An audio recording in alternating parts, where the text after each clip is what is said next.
Okay, so today in this episode we're going to cover the biggest buzzword probably for 2024, Ozempic.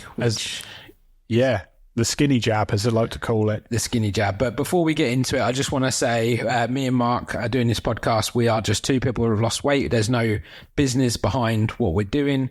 We are not professionals. If you're thinking about going to look into it in a bit more detail, then obviously go and speak to a medical professional like your GP, something like that, who will be able to give you proper scientific advice. But today we're going to talk about it and just give our opinions on it. Yeah, sounds good, mate. But before we get into that, what special weight loss injection from what it sounds like, how did it go on with football this week, mate? Yeah, there was a win for the boys this week. We're climbing the table and we won 7-5, I think it was, overall. Nice little win. And the Peterborough Army go forward. How about you? Yeah, no, we won 3-0 this week, and then we won, I can't remember what it was off the pitch, but we won.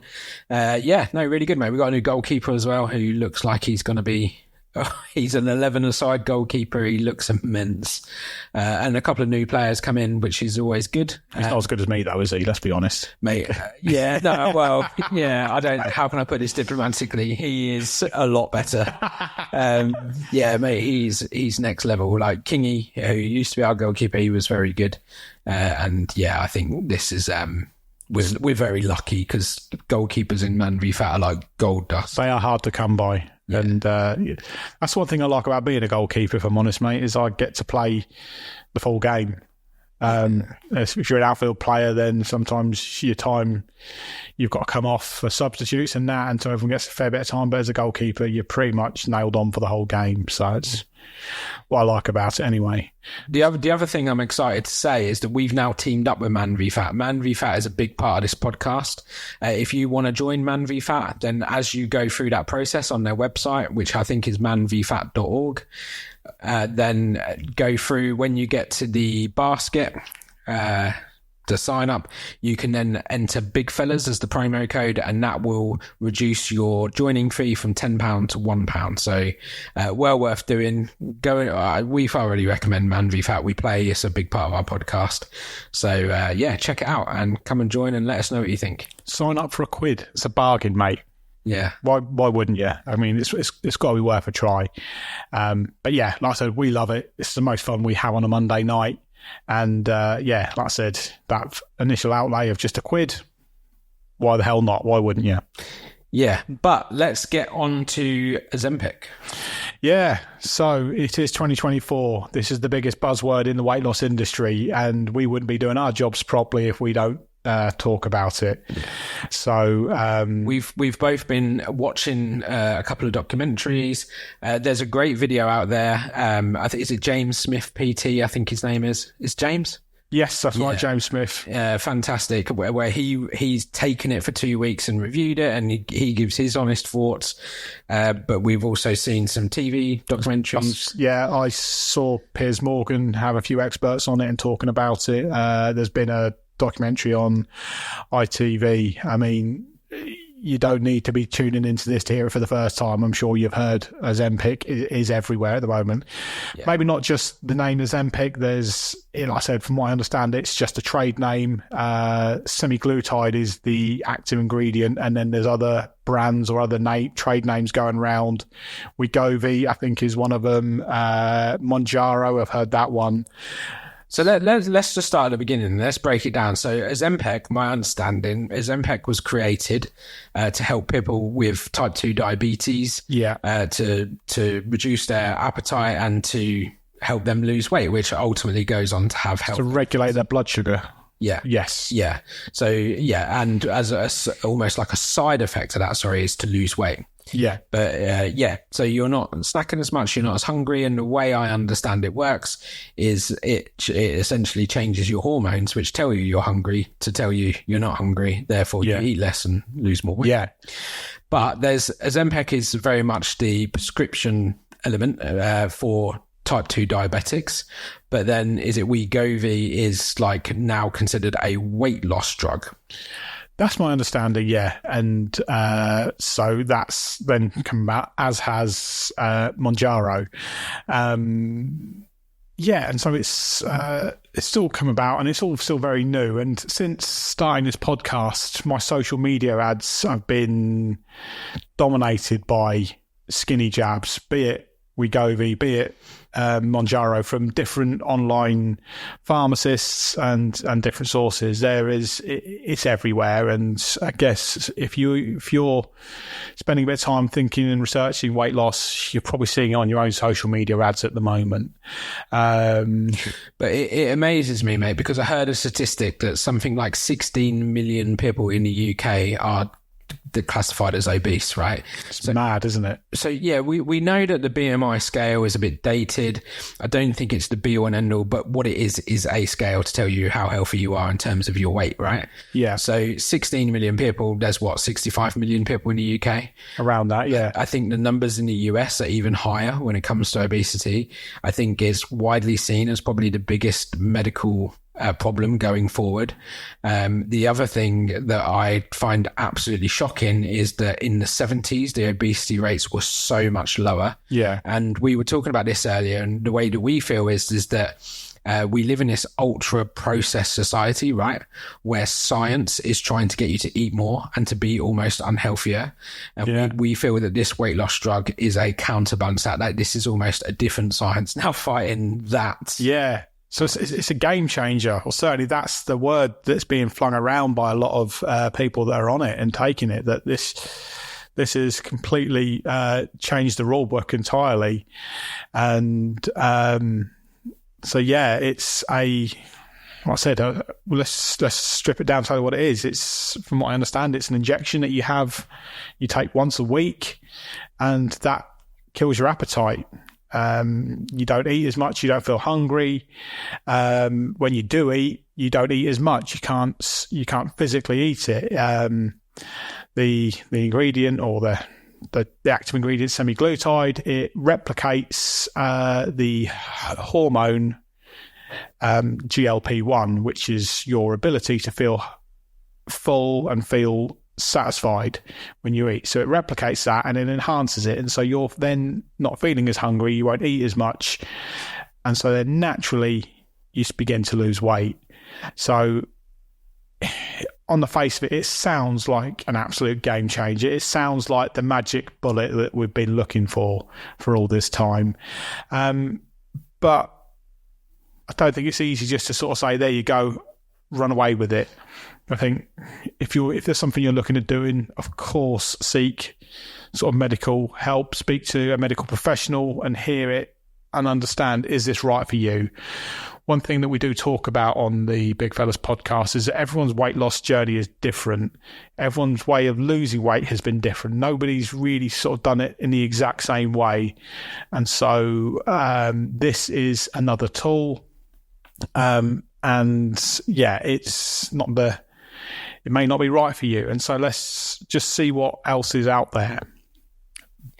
Yeah, definitely. And the going on from that as well, one of the things when I've been researching Ozempic for this episode is that at some point you're going to come off it, right? Yeah. And like the common trend that we have when we talk to our losers, the people who have lost the most weight, it's very obvious that all of us at some point have lost weight and put it back on, lost weight and put it back on. And I think Ozempic clearly has some big benefits when it comes to losing weight, but it's not going to change those bad habits that got you into that place to start with, right? No. And it's the same again with every diet that we've spoken about, every weight loss tool, every weight loss method. If you're going to try this, you're going to lose the weight, and that's fantastic. But if you just go back to the habits that made you overweight in the first place, then you're kind of shooting yourself in the foot. It isn't going to be sustainable. It will take a change in lifestyle. Perhaps if you lose the weight with Ozempic, it'll be easier for you to exercise. So that's the benefit, and then maybe that's how it's going to work better for you. But the fact of the matter is, your lifestyle's got to change. Your lifestyle's got to improve if you want to sustainably or lose the weight and keep it off. Yeah, and I think that's key. You know, like we discussed in my journey, which I think was episode 3, that I got to the point where it was so bad that I could exercise, but I just wasn't getting the results that I wanted. I was so big and therefore unfit that I couldn't do it. So Yeah. I think back to then, if this was available then, I probably would have gone down this route to get myself out of that position to the point where I could do Man v Fat, to the point where I could go for a run, to then be able to move forward. But I suppose one of the things that doesn't worry me but makes me think is, well, the Ozempic sounds amazing. It's clearly got some huge results because people are banging on about how good it is, but it's only going to work as long as you've got it in your system. And what I don't think it is a product that you can take for life. No. And that's it. Again, it's a tool. It's not the be all and end all. It's a tool to help you lose weight. But something we need to really think about as well. There are side effects, and I think we need to be mindful of that. And again, there's the way I see it, with anything that has such a positive impact, there's got to be a price to pay. There is a price to pay somewhere along the line, and I'm curious to know what that is. There are some people that will not be able to take it, and this is why I think it's important that you have to go and get it done professionally. So I've heard a few horror stories of someone getting it from a beautician and ended up in hospital. That's clearly because with things like this, you don't fuck about, right? Yeah. If you're going to go and get this medical prescription, get it from a proper supplier. So that I think Boots come up on a Google search. Yeah. Boots are a good enough company where they're not going to fuck you over, for a better choice of words. If you're going to your local mate Dave to go and get it, then I'd question his motive. Barry in the pub, maybe not the best sort of source for this, Exactly that. So I would say a recommended, so you know whether you're going is right or wrong, right? And there's also some people that can't use it for medical purposes. So I think pancreatitis, people that suffer pancreatitis might be one of them. There is some research being done around your thyroid to say this can cause thyroid cancer potentially. I don't know the ins and outs of that. It's just something I've read. But there are certain people, certain medical conditions where this will not be available to them if you go through the proper channels. And I definitely wouldn't encourage you to not go through the proper channels if you are not able to have it. The other thing I think that we need to be really careful of, and this was kind of in the documentary that we both watched as research to this, is we are a Weight Loss for Men podcast, right? There are a lot of people in this country who also have the reverse of that. So I can't remember the name for it now, but where they're too skinny but they see themselves as fat. What's it? So there's anorexia. Anorexia. You can tell we're at the opposite end of the scale here, can't we? We're the opposite end, hence the name. But, anorexia, again, is a real issue, and there will be people who think they need it that don't. And then that's why... And that's the worry, getting into the wrong hands almost, isn't it? And so it really does need to come through a health professional if you're going to sort of get involved with this. Exactly that, mate. Yeah, and that's why I think it's really important. And that's why, although I think the BMI scale isn't the be all and end all, it's at least something to say, do you need this or not? Yeah. And I think it's a yardstick, so to speak, isn't it? Definitely that. And I think if you go through your GP, they're quite firm on that. If you've got a low BMI, you're not going to have this, certainly. And rightly so. And I know we've spoken in an episode before, and it was a case of I can't remember what diet it was, but if you're going on this diet, if your BMI is of such a level, you can't do it. And again, this is where you may have your own ideas, but it's down to sort of someone with a bit more of an impartial view that can give a bit more guidance on it. But it is, it's important to say, it is something that's being prescribed more and more. And I've also noticed that not just Ozempic, but the other, they're essentially the same medication. So Ozempic, like we said earlier, is for diabetes. There's other ones that are for weight loss, although they're essentially the same thing. They are now almost hard to get hold of because they're so popular at the moment. So GPs and medical professionals are obviously seeing huge benefits to it and giving it out, which is good. Yeah, absolutely. There are some side effects. We should mention these and talk about them. From what I've heard, it can cause nausea and vomiting, which is never nice. I don't know if there's a long-term side effect or something, maybe if you're just adjusting to it. Diarrhea, I mean, who wants the shits? It's not. I mean, I've been on holiday to Turkey and had the shits, and that's never good. So thanks for there's constipation. So the reverse of that. So the opposite of having the shits. Yeah, it's just as bad almost. Low blood sugar, I think, is one as well. Yeah, but look, there are. What I'd be really interested to find out, perhaps I should have done this before the episode, is to find out how many per tens of thousands of people get that. Yeah, absolutely. You know, it's really interesting. With any medical, like, you think going back to COVID, right? When you had the COVID jabs, there were thousands of people having side effects, but millions of people taking it.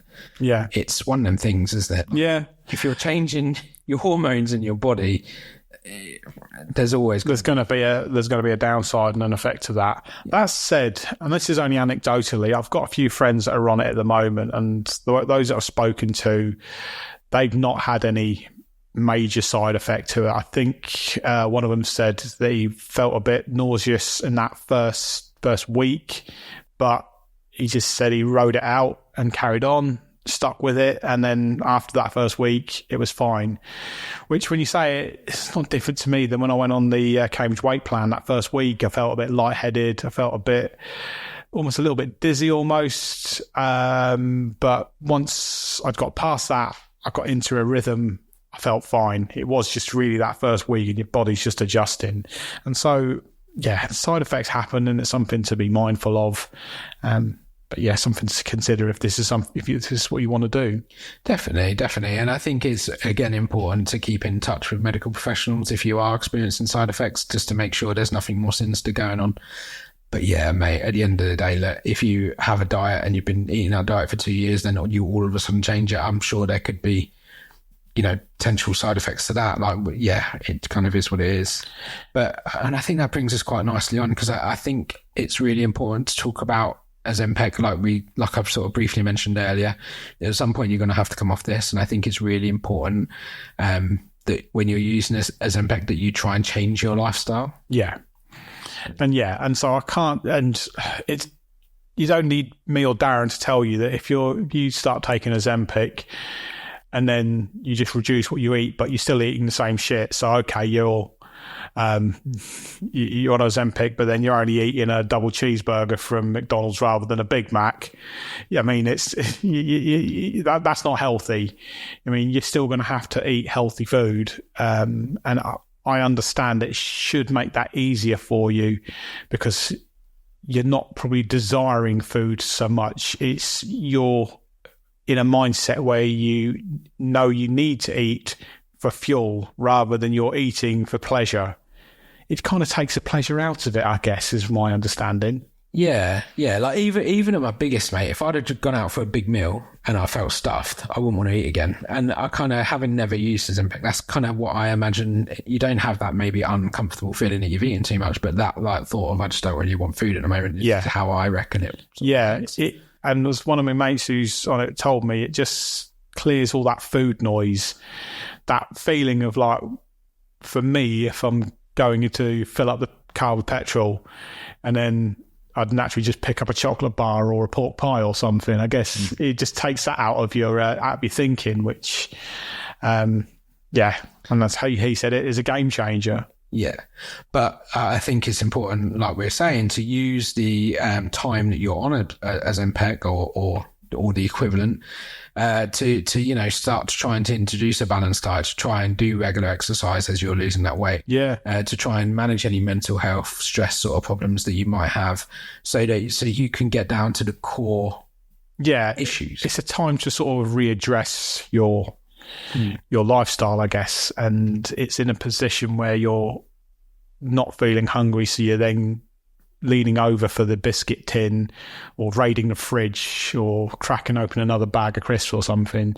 Those thoughts and feelings are probably going to be quite suppressed under this, and so you're then coming at it from a different angle, I guess, and that's really important. Yeah, definitely. I think that's right.